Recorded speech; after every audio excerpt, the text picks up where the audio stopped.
Three, two, one. This is Nick. And I'm Amanda. And this is the Performance Plate Podcast, where we give you bite-sized bits of information based on nutrition and exercise science to improve your overall performance. And on today's episode, we have a badass person named Corinne, and she's a longtime friend of mine. And I can't wait for her to tell you her story, how she became a pelvic floor therapist, and who she helps, all that fun stuff. But before we get going to find out more about Corinne, Amanda has a wonderful question to ask her. And we'll get to know a little bit more about Corinne from this question. Okay, so Corinne, if you were stranded on an island, a deserted island, and you could only bring 3 items with you to survive, what would they be and why? No.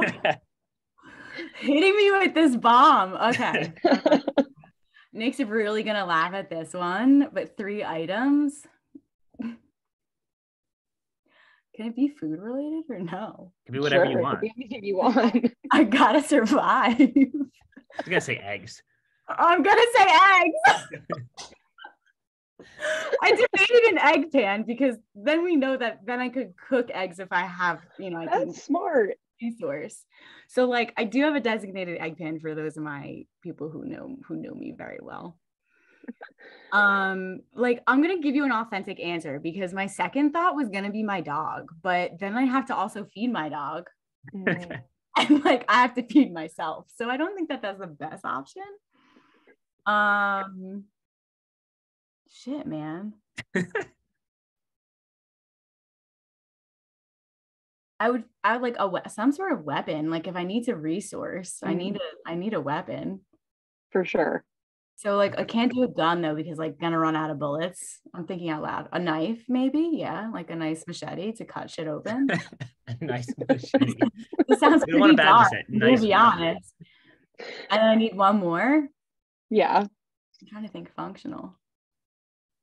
Oh my God. Strategic. Yeah, I gotta think survival mode, right? Because my first instinct is my dog. I need some company.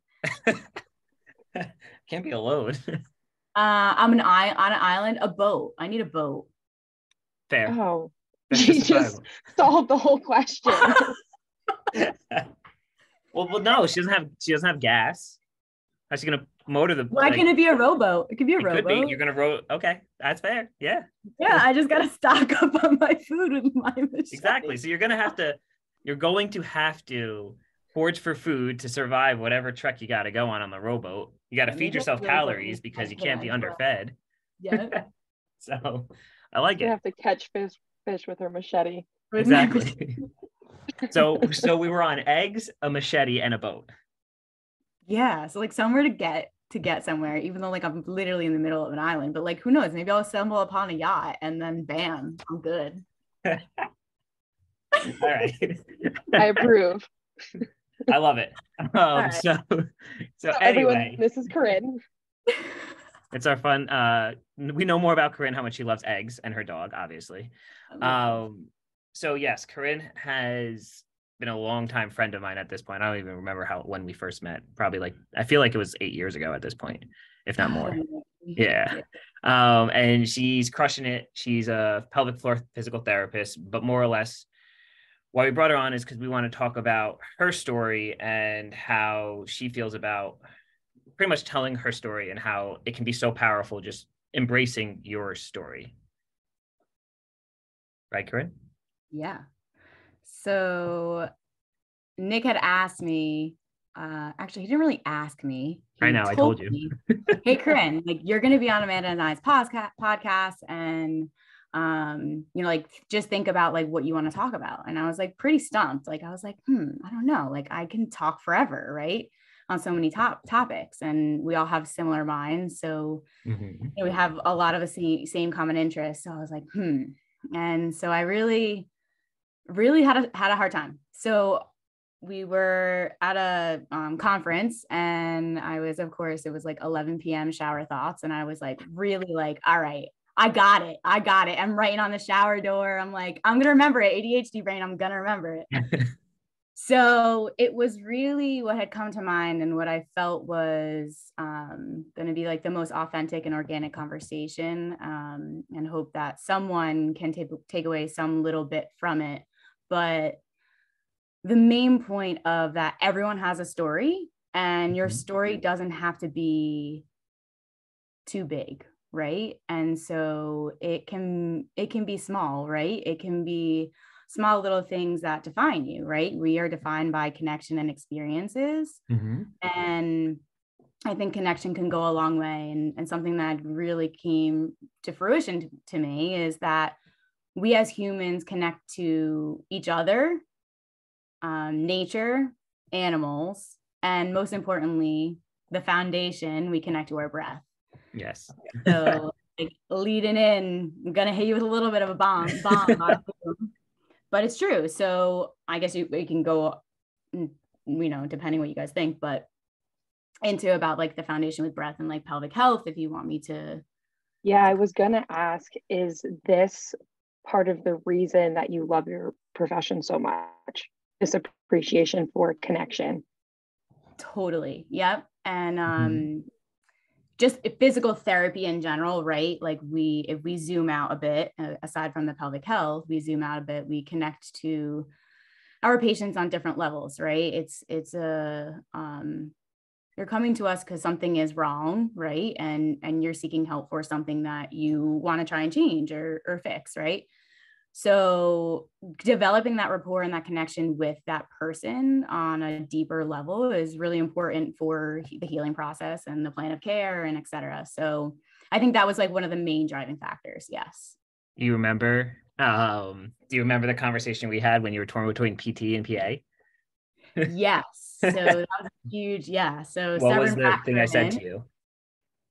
He was like, the main thing that you have to really think about is how are you going to be fulfilled? And I was like, like such a good question. Yeah. And I was like, oh man, like, sat on that one again. I was like, all right, let me think about this one. And really what it came down to after exploring both options, I was like connection, like building rapport and relationships with patients, developing connection and empowering them to be their best selves. Like that's like the number one. And we are very lucky as therapists to be able to have the time to build that with them. And on the other end, and some providers are not able to spend as much time as we do. So that's a really special entity that we do have. Yeah, we have that connection. We have that ability to create connection. Amanda has that as well with her clients, building connection, building rapport, especially with her meetings, as from knowing Amanda well, also experiencing two people in my life going to work with Amanda or are working with Amanda, just telling me how it goes. It's the same kind of thing that we build a connection. And Amanda, like I do and like Corinne does, we ask a lot of why questions. And the reason for those why questions are we want to get down to what is making you tick, AKA what is your story, and how everyone has it and how it can relate and give us information we need, even big or small.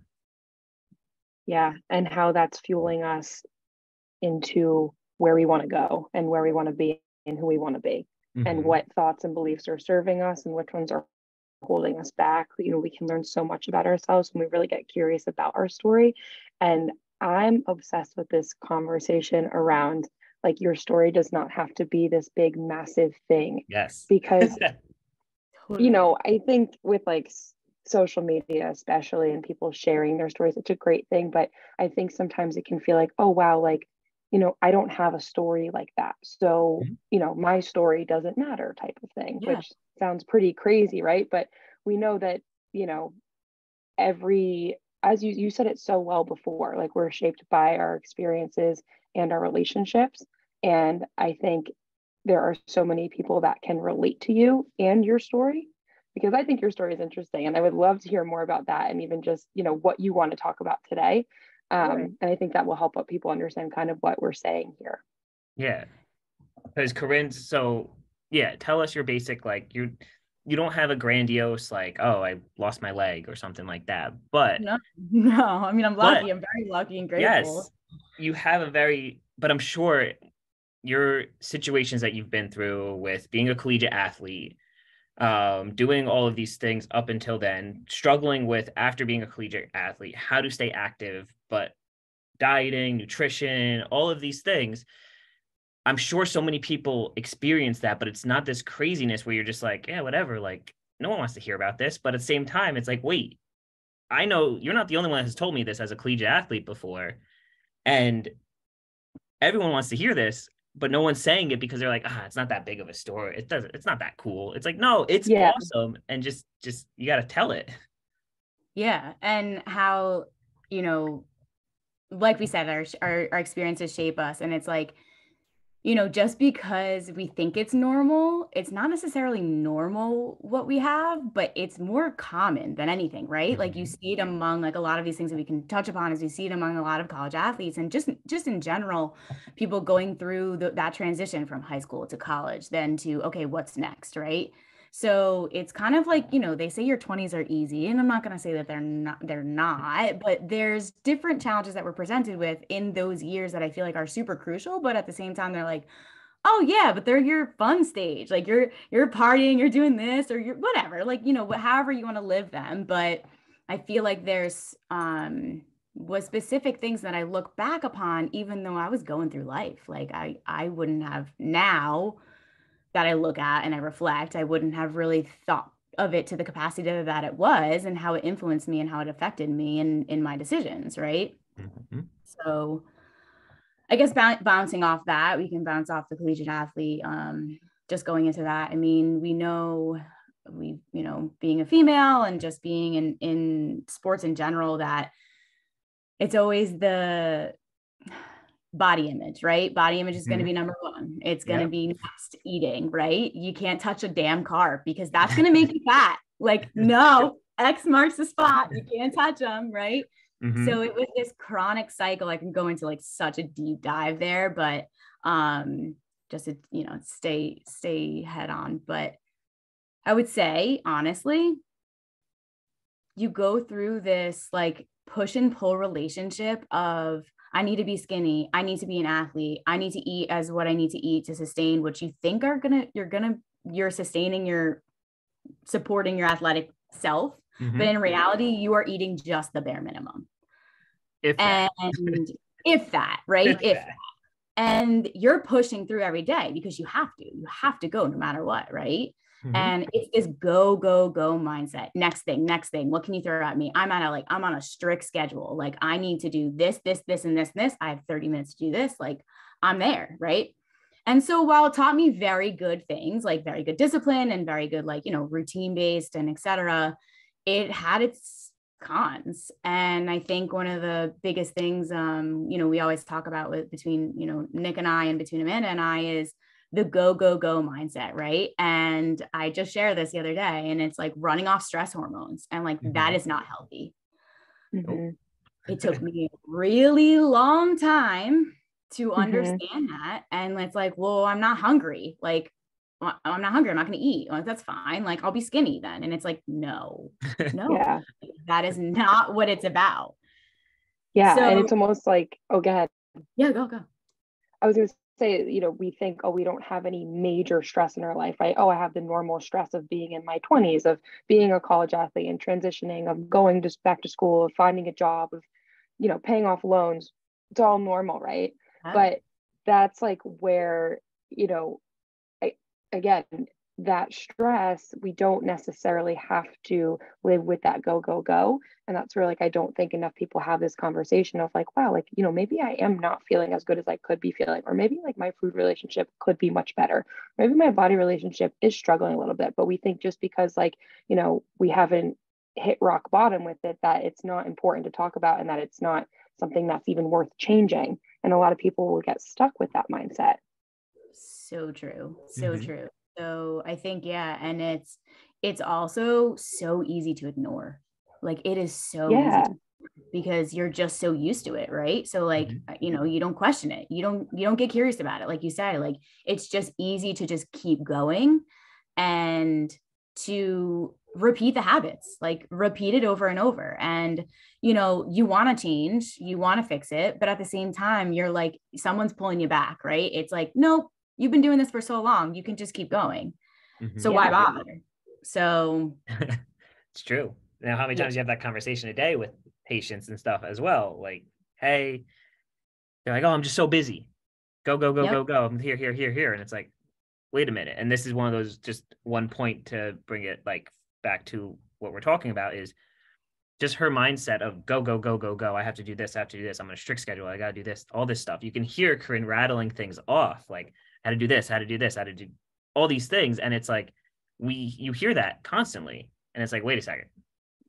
Wait a second. Do you need to be that? Or is it like pulling you back from actually taking care of yourself without realizing it? Right.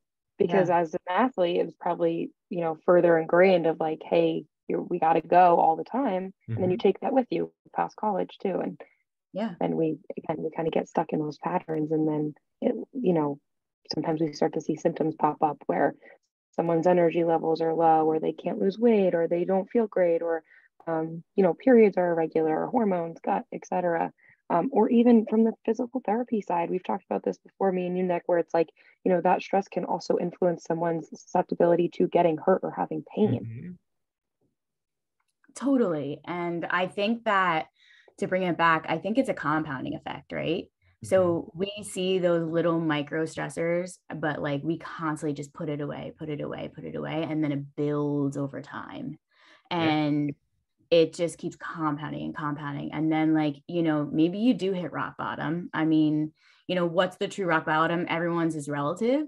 Mine was like a super big transition between ending my, you know, college career as being an athlete and then transitioning to grad school. I had like a 2-year gap, and I was like, what do I do? I had an identity crisis. Like, and like same thing, food relationship, weight gain, and just this like this same cyclical pattern over and over and over again. And like trying to find this fix, right? And searching for something, but not really appreciating that small changes go a super long way.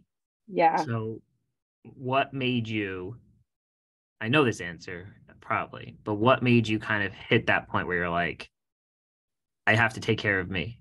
You know, I need this. I need to get out of this vicious cycle. Was it like outside looking in? Were you like, all right, I'm getting older. I can't keep living like this. Like, did you know what I mean? Because you said hitting rock bottom is all relative for everybody. So I don't know if you actually hit rock bottom, but were you at a certain point where like, I can't keep doing this, like unhealthy relationship with food, I'm not happy. What was your kind of thing of like, okay, I need to get out of this cycle of bad, go, bad mentality towards food, all of that stuff? So, you know, that it wasn't this whole big epiphany, right? It wasn't like I had to like, oh my God, poof, I need to change my life, right? It was really just recognizing patterns that I've adapted over time, and really slowly but surely, like one by one, kind of just like like observing, reflecting on them, and being like, this isn't serving me anymore. I need to start to make actionable change against this, right? I'm complaining, I'm bitching about it, but am I doing something about it? No, right? And I think, you know, all of us do that because complaining makes us feel good, but does it get us anywhere? No, not really.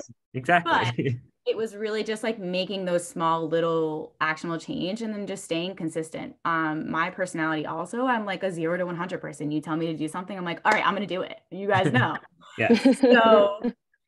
So like, you know, it's like really driven, but it can also be harmful, because at the same time, like like I said, small little changes and consistency over time can take us a really long way. And it has really been very challenging for me to adapt that mindset. Like, and I'm still not there by any means, right? It's not like this like goal or outcome that we're searching for. It's more of like small little changes over time. So I think that would be like that, the main driving factor for me, like not necessarily like this whole big like epiphany, I hit rock bottom. And, you know, there's dark times, don't get me wrong. Everyone goes through pretty rough times, right?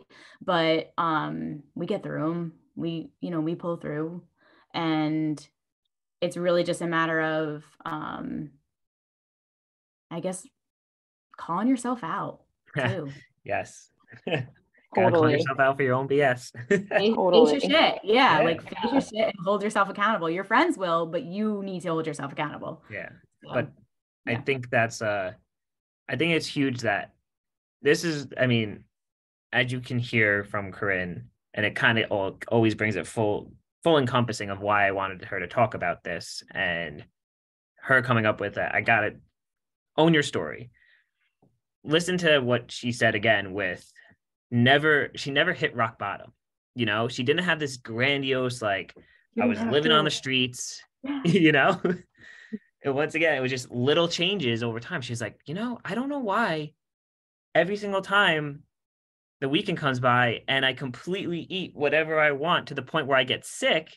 She didn't say this, but I'm just throwing out phrases like I get sick and it's like, this is not like, why do I keep doing this? That's most people, that's not a rock bottom at all. You know, like you're not on the streets, you're not doing whatever. It's just, oh crap. Like, why do I keep doing this to myself? And it's like, I have to fix that. Yeah. Or like living life in such restriction because you're so routine based that like I can't eat pasta or bread on the weekdays. Are you kidding me? Well, how much do you deal with that, Amanda? All the time, I'm sure. All the time. I used to do it. Yeah. Are you kidding Yes. me? Pasta during the week. I was laughing because she sent me a picture of her from maybe it was college with like zucchini pasta. And she Yes. was like, I was never able to eat spaghetti. I was only allowed to eat zucchini pasta. And I was like, I will never buy that zucchini pasta again. That shit haunts me. Like Yeah. I don't even think I liked it when I ate it, but like now it's real pasta. Is that the Trader Joe's zucchini spaghetti thing? Yeah. Yeah. Ew. Comes Ew, back in really? like 2 days. Just like no problem against zucchini pasta, but like it's not a replacement, right? No. Right. We're all Italian. Like we need to eat the pasta. We cannot replace it. So like, yeah, Right. worth decision. I regret, but yeah, exactly. And the restrictive mindset, and like, is it serving you? No. Yeah. Exactly. Yeah. And I think like, again, the whole point of this conversation is like, if you don't love the way that your life is going, if you don't love, not if you don't like, not if you're okay with it, not if you're comfortable, but if you don't love your life, you are allowed to change it right now. Yeah. You're allowed to change everything about it if you want to. And you can at any point you can change anything you want to. Just got to start doing it. Part 2 of talking to our badass friend Corinne. And last episode we talked about and left off on how you can change your life at any point in time, whether you just got to do it, how you can start changing from destructive habits. And that's a good way to start get rid of those habits that aren't serving you anymore, or destructive habits, and building up to new ones. And we're going to pick up on the fact that Amanda back, I don't know when it was, maybe 2020. I forget actually, because I've known Amanda a while now too.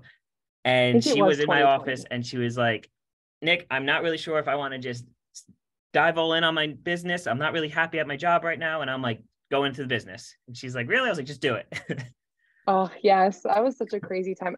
Honestly, I know I've said this to you before, but I would not be this far along if it weren't for you pushing me back then, because that really was such a pivotal conversation. And it's crazy to think about now, but at the time I was working in the city. I had a 9 to 5. I was working at Mindset, which is where I had met you. Yep. And I had started, I had taken clients online since college, but it was always something that I did on the side. I always loved personal training, loved nutrition, always interested in it.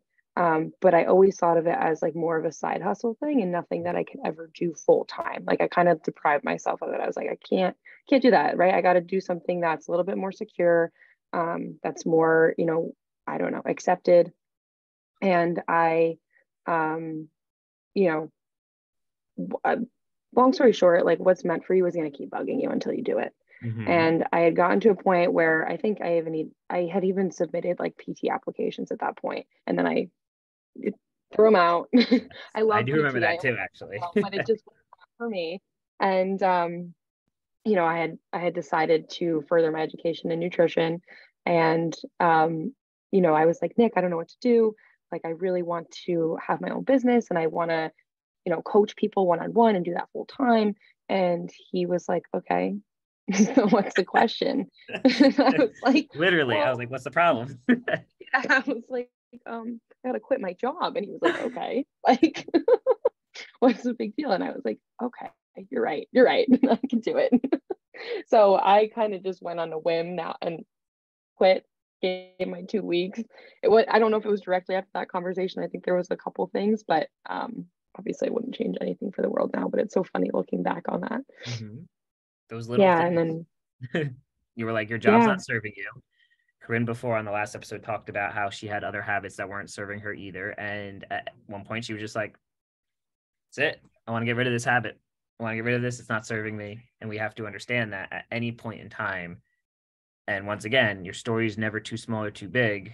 Like Amanda's story is very similar. My story is very similar in the aspect of we had a job, we quit our job, we started a business, you know? But like, it's interesting to hear because you're not the only one to do that and you're not alone. And some people need to hear that. Like I was a little bit right. further ahead of Amanda at that time, business wise. So I felt confident being like, you'll be okay. You got to follow your dream. Like you got to do it. You'll be okay. Mind you, that whole time before that, I was probably just as thought I was crazy. And same thing. I was like, oh my gosh, is this the best thing I could do for myself? I don't know. Well, you have to remember too, like a lot of people like want to be comfortable, and it's something Mm-hmm. that, and not everyone wants entrepreneurship. So I'm not even saying that, but I think just, I still like, and again, we're talking about this whole healing journey of like healing old patterns, understanding why we are the way we are and changing things so that you really do love them. And you have to understand, like, you're going to find the same problems come up again and Yes. again, even after you start the business, even after you Mm-hmm. quit your job, Yep. even after you move across the country, they're all going to come back. Yes. And you're going to notice them. Maybe they're happening less frequently, but you're still going to recognize those patterns. But the fact that you're able to recognize them is like one step closer to being able to like change the course of, Mm-hmm. how they play out in your life. And anyone that's gone through like any sort of like self-healing or self-growth knows what we're talking about right now. And anyway, I'm kind of going off on a tangent right now.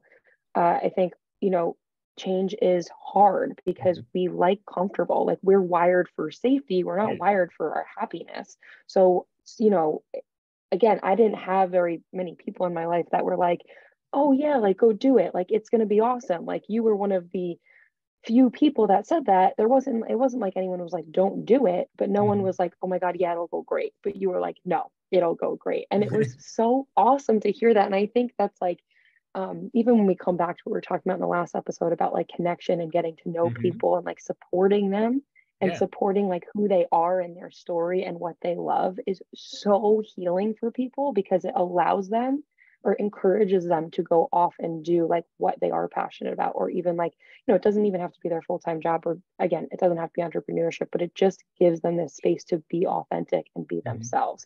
And I think that's something that all three of us value too, is like, we just want other people to feel safe and comfortable to be themselves.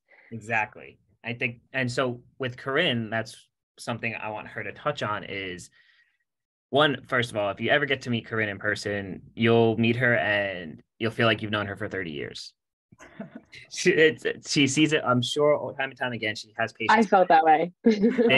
Exactly. Nice, So part of that is, though, building that connection. But like what Amanda said is helping people become fulfilled, and it doesn't have to be their full-time job, but really getting down to like what can help them feel more fulfilled, more happy, more better throughout their life, as well as touch on, as Amanda said as well, you'll notice repeated patterns keep coming up. And I think Corinne will deal with this a lot based on her being a pelvic floor therapist. I touch on it too as a therapist as well, but I wanted her to her side of it because she does a little bit different than what I do. And how I'm sure she sees multiple patterns coming up time and time again because she deals with certain things that are pattern related that she can actually help, one, draw your attention to, two, educate you on how to help yourself. And that's why I wanted her to come on, because that story, that little story or little thing that happens to you that you think is nothing and you're brushing it under the table because it's not that important, actually to any therapist, but specifically what she does, can be so powerful and educate you through those other aspects. So I just want to give a little shout out because two really strong words came to my mind.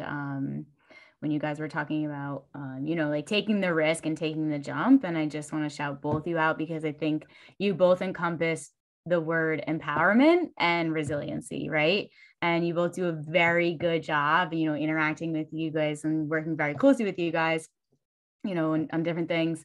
But those two things are what you have such an impactful or influence on, I don't know what word I'm looking for, but influence on making others feel that way, that they are resilient and that you empower them to feel like valued, right? And that you give them that safety, like Amanda said, to make them feel like, you know what, I got this. Like I can work on it. It's going to suck. Like, it's not going to be easy, but I got this. So I think that, going off of that, as a pelvic health therapist, we, there's many of things that we treat, but there's three main things that I say when someone steps into my, the private room that we treat in, especially if it's the first time I'm meeting you.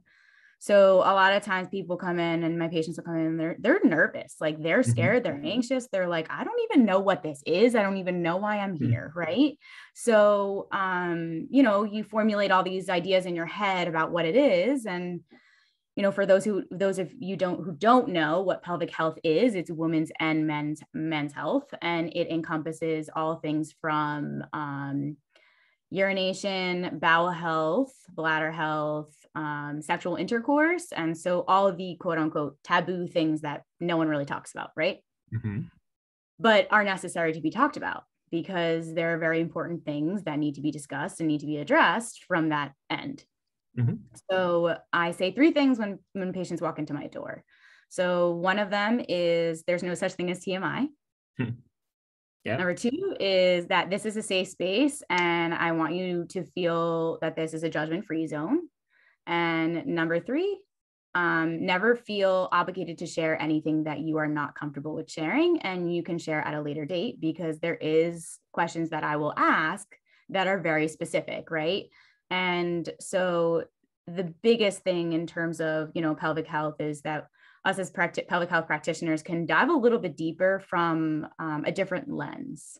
So in terms of a different lens is we're looking at, the big topics are, like the people that know is like incontinence, right? Incontinence among females. And for those of you who don't know, that's like urinary incontinence. It can be peeing yourself while we always talk about this on the deadlift platform. Yes. It can be your postpartum mom that you are going back to running and now you're like, I'm dribbling, I'm leaking, like I don't know why. It doesn't need to happen right away. It can happen a year later, right? So they can be someone who's super constipated and has no idea, and that there's so many things that are gut health related that no one has addressed. It can be that you've had pain with sexual intercourse for years and you think it's normal because you didn't know that you weren't supposed to have pain with sex, but you're not. So, like there's so many, and then it doesn't need to be just one thing. We often find that there is multiple things, and not that that's a problem, but they're all interconnected, right? Someone who has urinary problems can have really the heart of the root of it can be the bowel problems, right?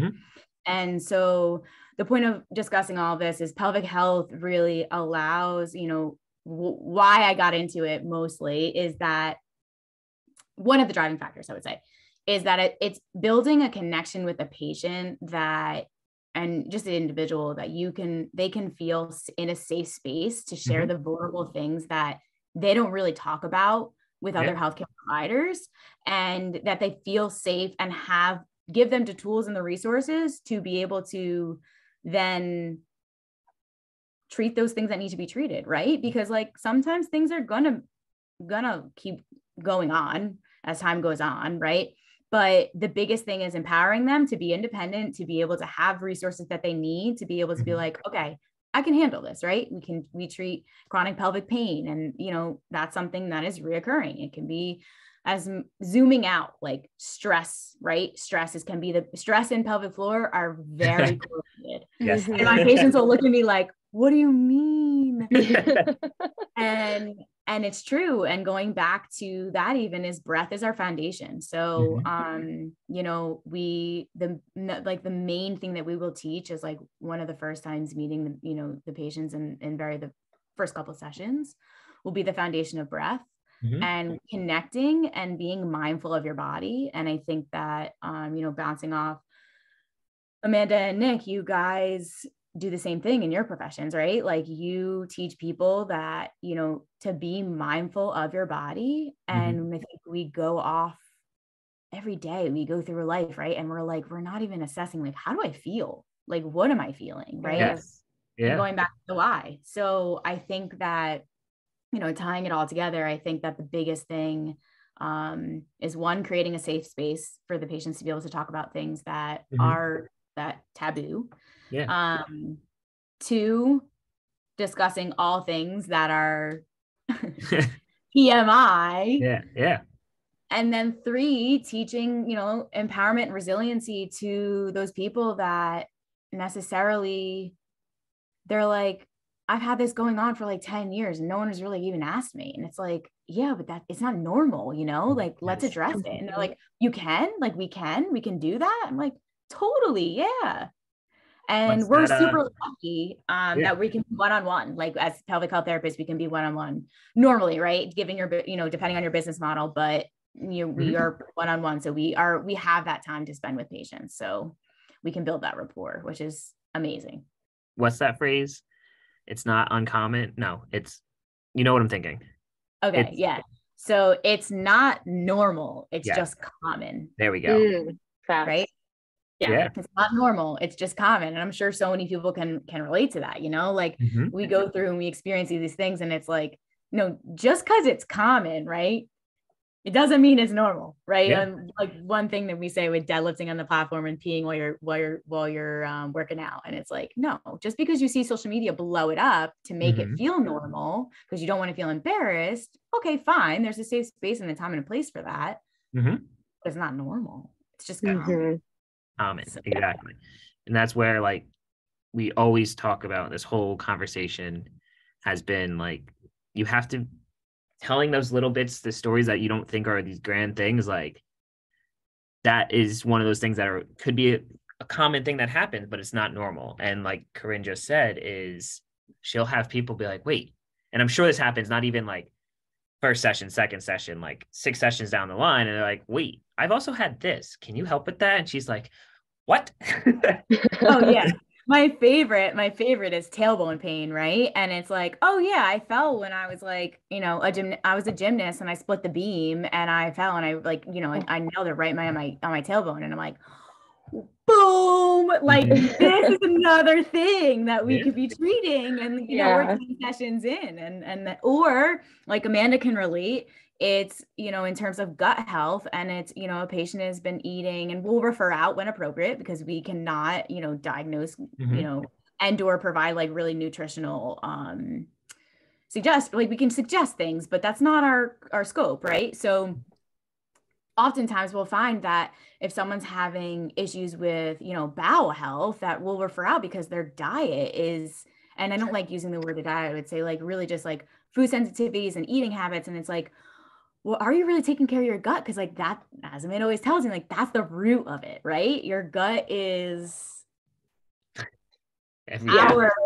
our root, right? So facts. So, and then like stress management, and like we can go into a whole nother separate entity, but that's what I was going to say before when you were talking, the importance of the stress management and the pelvic floor and how they intertwine, and like the fact that you are familiar with it yourself, like this is something that you are working on, is healing the go and coming down from that stress and tapping into that parasympathetic system more often. Like that makes you such a great pelvic floor therapist. Like that's something that probably directly helps with your patients. Yeah. So I think that also, like, you know, going back to like the experiences, right? And so like we experience all these things, and I see my patients are all at different walks of life. And, you know, whether you're 30 years old, you're 16 years old, you're 62 years old, it's never too late. You know what I find really interesting too, and I don't know if you guys have found this before in your professions, but there are certain things that like maybe you never realized you struggled with, or something that you like might have healed, and then all of a sudden it comes up in your work and you're like, oh my God, this is why. Like this is why I went, like this is why I struggled with that. Like look how it's helping all of these people now. And like it was maybe part of the reason that you gravitated towards like that profession. I don't know. I know I'm on like some universe shit right now. No, totally relatable. One of the things that I have mentioned to Corinne before, Corinne and I talk a lot. There's a very long conversations on car rides home that are supposed to be 20 minutes and turn up into like an hour and a half. All like science, PT, nerdy shit, universe shit. Craziness. Love that.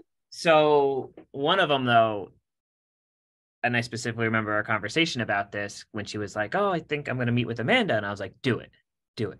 And I was like, she's like, all right. And I'm like, you know what's going to happen too? You're going to be more relatable to your patients that are going through it. And then you can also help them through your stuff. You know, it's the same thing like with me when I was bodybuilding and I took myself out of it because I had an unhealthy relationship with food at that point, because I was like, oh, I'm bulking. I was just using that as an excuse to eat whatever I wanted, but didn't feel good.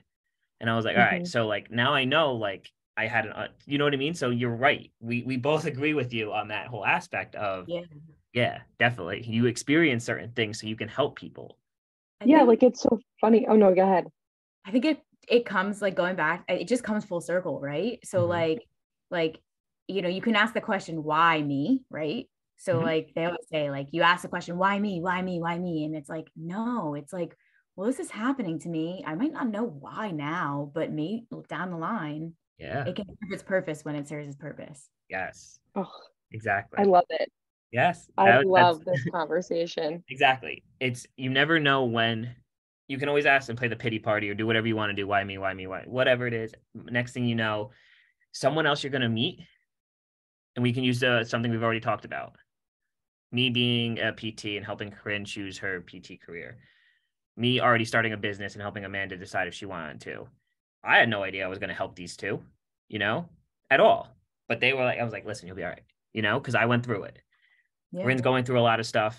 Amanda went through a lot of stuff. They've been there before. So I've been through it. And it's like, all right, you can too. Don't worry. There is light on the other side of it. Yeah. And think about the compounding effect on that. Yeah. Totally, yeah. So like one human connection can and you know, learning from each other, teaching others from what you've been through, and just sharing, like we say, sharing your story and then relating. You know, when I first had talked to Amanda, we were like, are we twins? Like, did we have similar lives? Like, this is wild. And it's like, it's so comforting to know that someone can relate to you or resonate with you, because you're like, damn, yo, like I'm not alone, right? And like, you know, even like we said, like even those things are common, like it doesn't mean that this shit's normal. Like you keep saying that. So true. So just like serving each other's purpose and influence each other's lives for a more positive way. That really just went full circle. Exactly. As it normally does. always goes full circle. So that's pretty much why we brought Corinne on for this wonderful conversation today about, realistically, it's called growing through what you go through. From what you go through, you grow, you learn a lot, you touch other people's lives, and those little bit of stories that you don't know that you think are normal or common are not normal, and you can get help for anything, whether it be pelvic floor related, whether it be pains of your shoulder, whether it's gut health, whether it's mental health, whatever it may be, you can get help for all of that stuff. You just have to be okay with understanding that it doesn't have to be these crazy things that are huge, like, oh, I didn't lose an arm, I didn't get into a huge car accident, so whatever it is. Like, no, like that little thing of you splitting the beam back when you were in high school as your gymnast, and your tailbone probably still can be affecting you at 30, 40, 50 years old. The fact that you were diagnosed with IBS when you were 10 and you never addressed it can affect you until you were 50, but you were like, whatever, that's normal. Everyone has IBS now, or everyone has discomfort when they drink too much coffee. It's like, well, no, hold on. You got to share those little stories, because those things make up who you are. And you don't know by sharing that who, one, can help you, and two, who else can also benefit from hearing that. So to wrap it all up, it's been amazing. That's the summation of today. Thank you, Corinne, for being on with us. We'll definitely have you back to talk more pelvic floor stuff, because it is newer to us, and we always want to learn more, so we can definitely help more people. If you like this podcast, please like it, please subscribe for whenever we release them. And if you're watching on YouTube, please also like it and subscribe on YouTube. And thank you guys. Until next time. Thank you, Nick and Amanda, for having me. And I just wanted to make a shout out on how amazing that these two individuals are. And I cannot wait to come on again. Yes. All Thanks, right, everyone. Corinne. Bye, guys. You.